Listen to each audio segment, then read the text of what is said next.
नमस्कार, मैं अपूर्वा।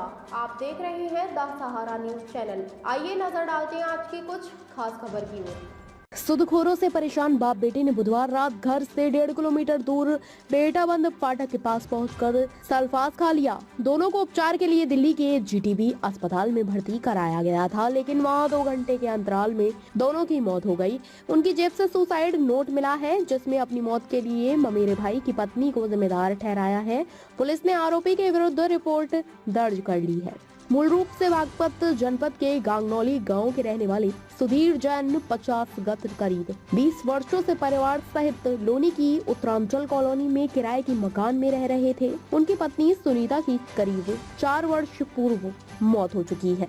बेटी की करीब 10 वर्ष पूर्व शादी कर दी थी, जबकि बेटे आशु 26 की 3 माह पूर्व ही शादी हुई थी। बाप बेटे दोनों साप्ताहिक बाजारों में रेडीमेड गारमेंट्स की दुकान लगाकर किसी तरह परिवार की गुजर बसर चला रहे थे। बताया जा रहा है उन्होंने कई लोगों से कर्जा लिया हुआ था, जबकि गौतमपुरी उस्मानपुर दिल्ली निवासी अपने ममेरे भाई आशु की पत्नी मेघा जैन से भी करीब 4 लाख रुपए का कर्जा लिया हुआ था। सूदखोर उन्हें तकाजा पर परेशान कर रहे थे, जबकि मेघा जैन उन्हें गत कुछ दिनों से काफी भला बुरा सुनाकर पैसों का तकाजा कर रही थी, जिसको लेकर दोनों बाप बेटे भारी मानसिक दबाव में थे। कुछ दिन पूर्व बेटा आशु अपनी पत्नी रूबी जैन को होली के त्योहार के मद्देनजर जौनपुर उसकी मायके छोड़कर आया था।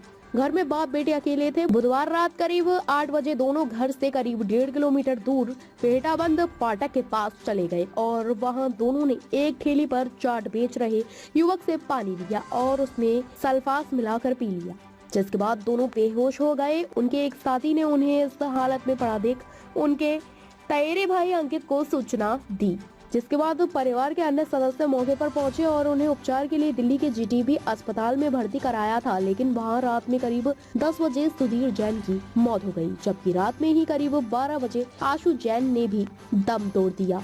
रात में करीब 2 बजे जीटीबी अस्पताल से लोनी बॉर्डर पुलिस को सूचना मिली। मृतकों की जेब से मिले सुसाइड नोट में उन्होंने ममेरे भाई की पत्नी मेघा जैन को जिम्मेदार ठहराया है। एसीपी अंकुर विहार भास्कर वर्मा का कहना है कि मेघा जैन से उन्होंने करीब 4 लाख रुपए उधार लिए हुए थे। मेघा जैन के खिलाफ आईपीसी की धारा 306 के तहत रिपोर्ट दर्ज कर ली है। मामले की जाँच के बाद उचित संवैधानिक कार्रवाई की जाएगी।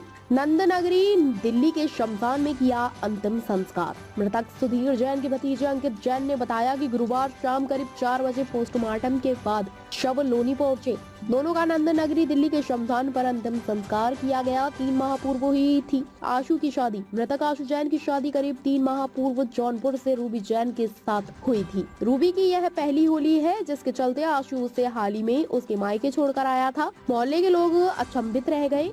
मृतक बाप बेटे काफी समय से लोनी बॉर्डर थाने की उत्तरांचल कॉलोनी में किराए के मकान में रह रहे थे। हालांकि वह 2-3 वर्ष में मकान बदल लेते थे। उनके पड़ोसियों ने बताया कि दोनों बाप बेटे दोपहर से पहले ही अपने काम धंधे पर निकल जाया करते थे।